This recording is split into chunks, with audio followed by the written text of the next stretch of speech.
Bonjour à tous, je me présente, je m'appelle Jordan Vampu, je suis étudiant en licence CPSI, commercialisation des produits et des services industriels. Et aujourd'hui, je vais vous expliquer qu'est-ce que c'est que la licence CPSI. Pour cela, pour vous présenter la licence CPSI, je vous ai préparé une petite présentation. Donc, comme je vous disais, CPSI signifie commercialisation des produits et des services industriels. Au sommaire, nous allons voir d'abord une petite définition de la licence CPSI, ensuite les compétences que vous allez pouvoir développer, les modules de formation que nous avons dans cette formation, les débouchés professionnels, pourquoi est-ce que vous devez choisir cette licence après un BTS. Alors, j'avais préparé cette diapositive pour un BTS électrotechnique, donc il est écrit électrotechnique, mais ça s'adapte à tous les BTS. Pourquoi l'alternance et les projets professionnels, tout ce qui concerne les modalités d'admission et le parcours, des exemples d'entreprises qui sont partenaires de notre licence. Ensuite, je vous parlerai un petit peu rapidement de mon entreprise. Et ensuite, il y aura un petit bonus. Donc, pour commencer, pour me présenter un petit peu, du coup, je m'appelle Jordan Varampu. Je suis technico-commercial polyvalent donc chez Sonepa, entreprise dans laquelle je réalise mon alternance, dont je vais vous parler juste après. Donc, un technico-commercial polyvalent, qu'est-ce que c'est? C'est un technico-professionnel qui est capable d'apporter à la fois des solutions techniques, mais également commerciales, et qui sait également s'adapter à différentes situations afin de pouvoir satisfaire à la fois vos clients et vendre efficacement les produits et les services. Alors vous allez me dire, moi j'ai entendu technico-commercial itinérant, sédentaire, quelle est la différence entre les deux? Et polyvalent, c'est un petit peu nouveau.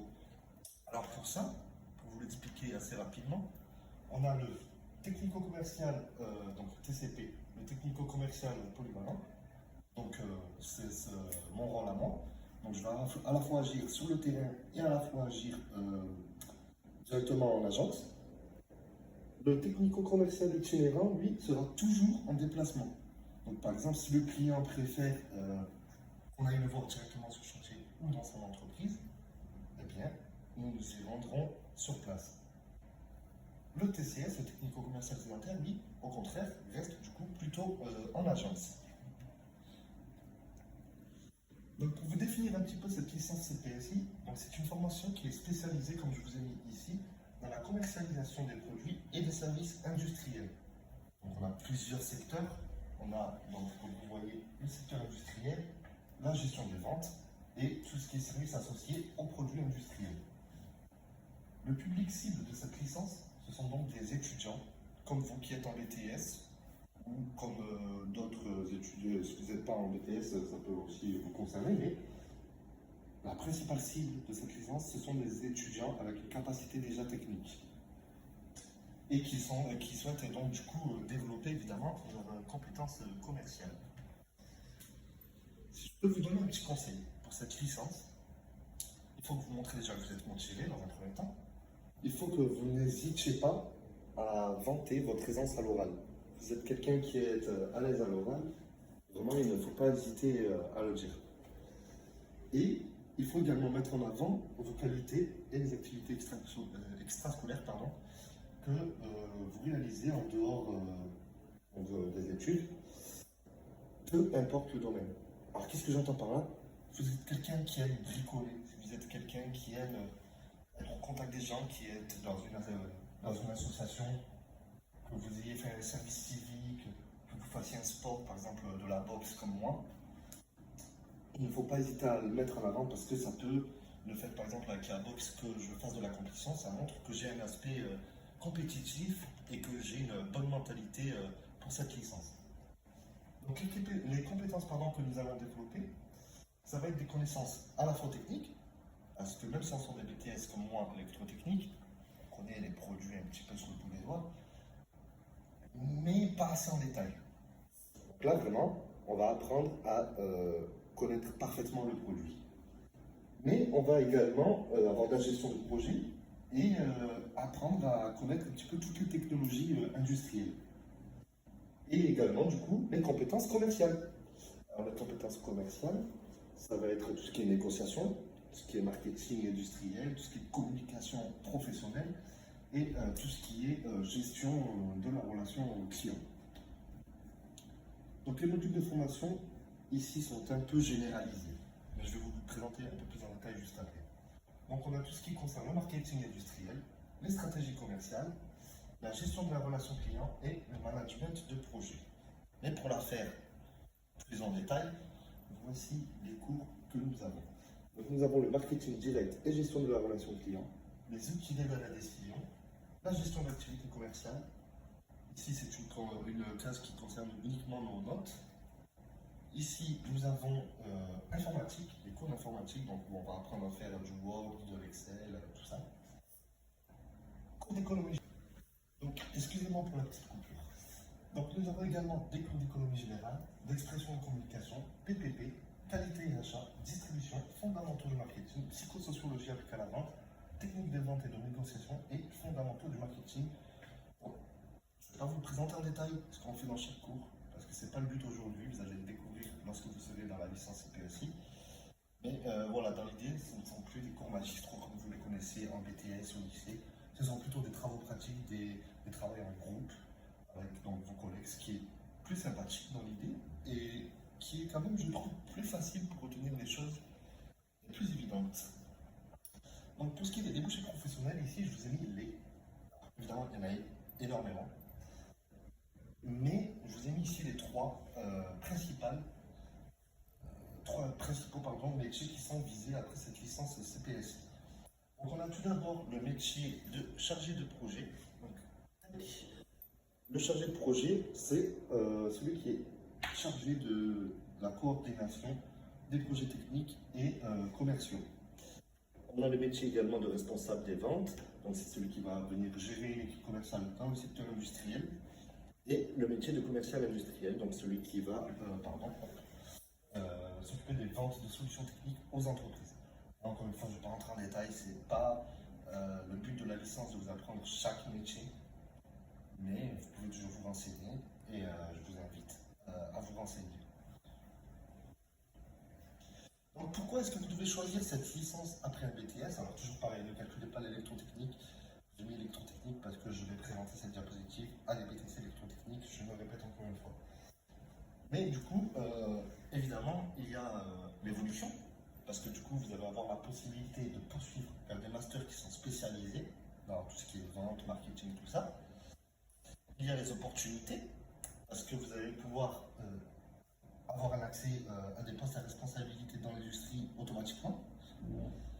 Il y a également le fait d'avoir une double compétence, parce que oui, vous allez avoir l'expertise technique de vos produits, mais vous allez également avoir l'expertise commerciale, savoir négocier un prix, savoir négocier plein de choses, faire du marketing et tout ça. Et évidemment, il y a la question de complémentarité, donc ça va venir compléter tout simplement les compétences que vous avez développées en BTS. Donc, pour ce qui est de l'alternance et des projets professionnels, alors, il faut savoir qu'on fait des alternances donc, dans des entreprises qui sont industrielles. On fait des travaux en équipe sur des carrières d'entreprises qui sont partenaires de notre licence CPSI à l'Université de Paul-Salvatierre. On a des applications concrètes de nos connaissances théoriques et le développement des contacts dans le secteur industriel. C'est super intéressant. Moi, par exemple, mon objectif, c'est de créer ma boîte dans l'automobile, de créer mon entreprise.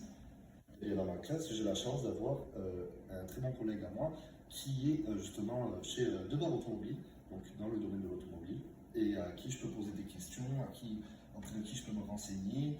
Lui, pareil, quand il a des questions sur l'électrotechnique, il peut m'en poser. Voilà, on a beaucoup d'agriculture aussi, on a plein de domaines différents, et c'est ça aussi qui est intéressant, c'est la diversification des domaines.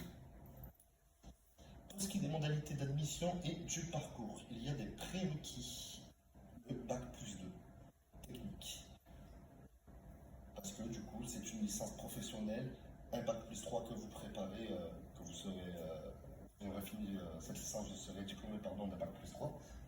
Il y a la sélection, donc ça c'est sur dossier et entretien. Il y a la formation, donc ça c'est un an en alternance ou initiale. Alors, j'ai mis ou initiale, même si la tendance revient beaucoup en alternance. On ne sait jamais, ça peut changer du jour au lendemain. Moi, dans mon cas, l'année où je présente ça, je suis en alternance. Et voilà. Et c'est peut qu'un jour ça revienne en initiale aussi. Et évidemment, la poursuite d'études, parce que du coup, vous pouvez continuer dans tout ce qui est des masters spécialisés ou dans des écoles de commerce. Pour ce qui est des entreprises qui sont partenaires de la licence CPSI, alors, il y en a encore beaucoup d'autres. Là, je vous présente quelques-unes qui me sont passées par la tête. Donc, évidemment, ce n'est pas l'entreprise dans laquelle je fais mon alternance. On a également le groupe de barre automobile, donc avec mon collègue dont je vous parlais tout à l'heure.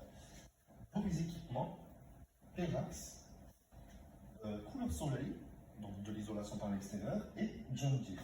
Donc là, agriculture, isolation par l'extérieur, automatisme et automobile et électrique.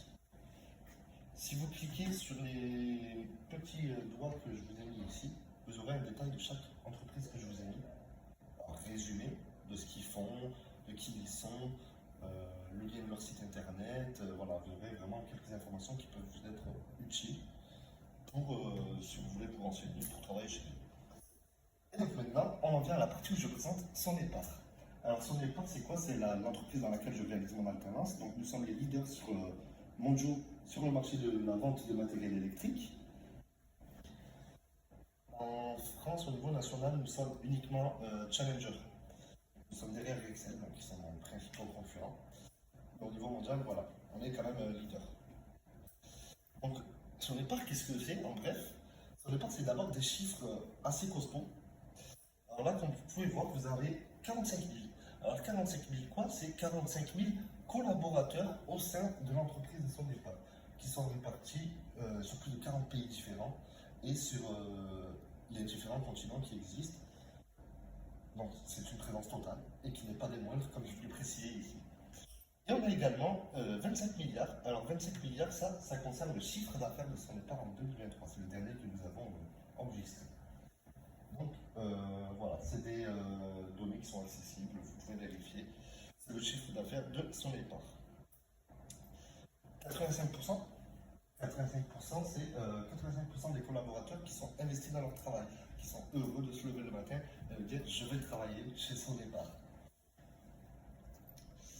Pour ce qui est des marques que nous commercialisons, c'est d'ailleurs notre principale force, qui nous permet de justement négocier avec nos clients lorsqu'ils ne sont pas contents sur une marque, parce que c'est trop cher, parce que ça ne leur convient pas, parce que c'est trop compliqué à câbler, tout ce que vous voulez.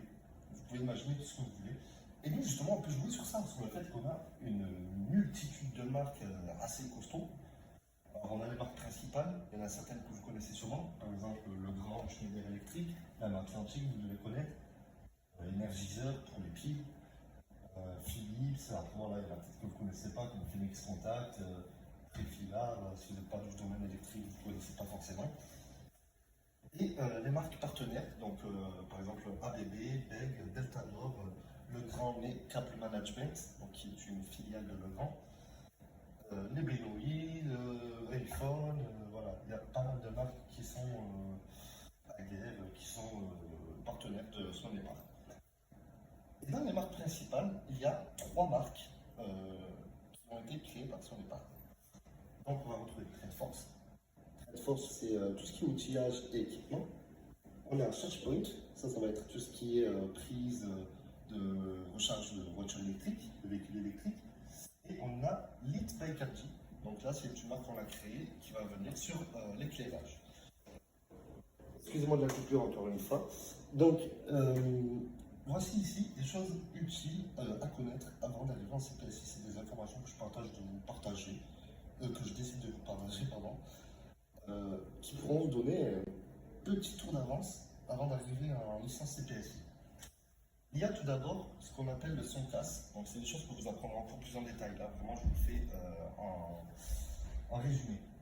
Le SONCAS, qu'est-ce que c'est? C'est un outil qui va nous servir à déterminer quel type de client nous avons face à nous, afin d'adapter justement notre speech, notre discussion sur ce qui va l'intéresser vraiment sur le produit.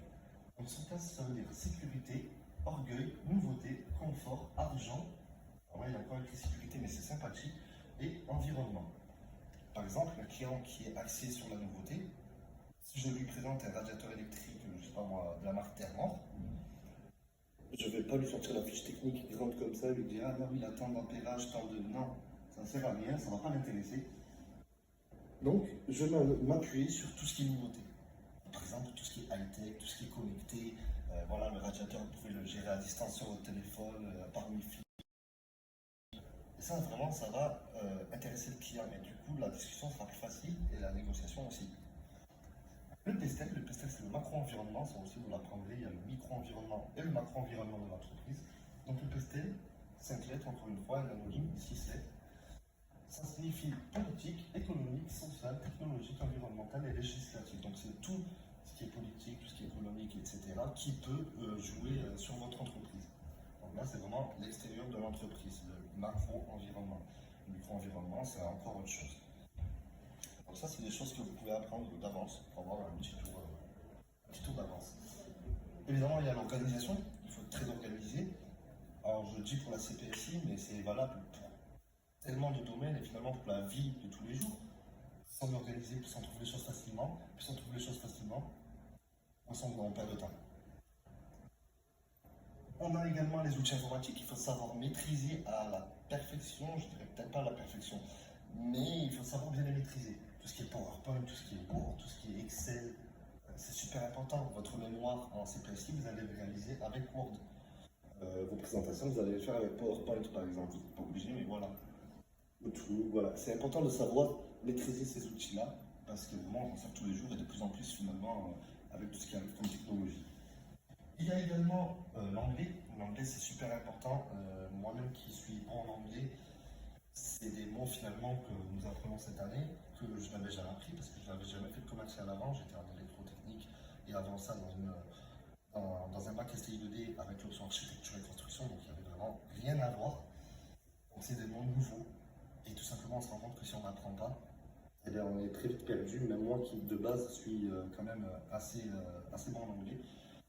Donc voilà, c'est important l'anglais, il faut être assez bon en anglais. Il y a également le fait d'être à l'aise à l'oral. Si vous êtes à l'aise à l'oral, n'hésitez pas à le vanter. Tout ce qui est mathématique, parce que il y a beaucoup de calculs, que ce soit en comptabilité, que ce soit en mathématiques financières, que ce soit dans plein de domaines différents.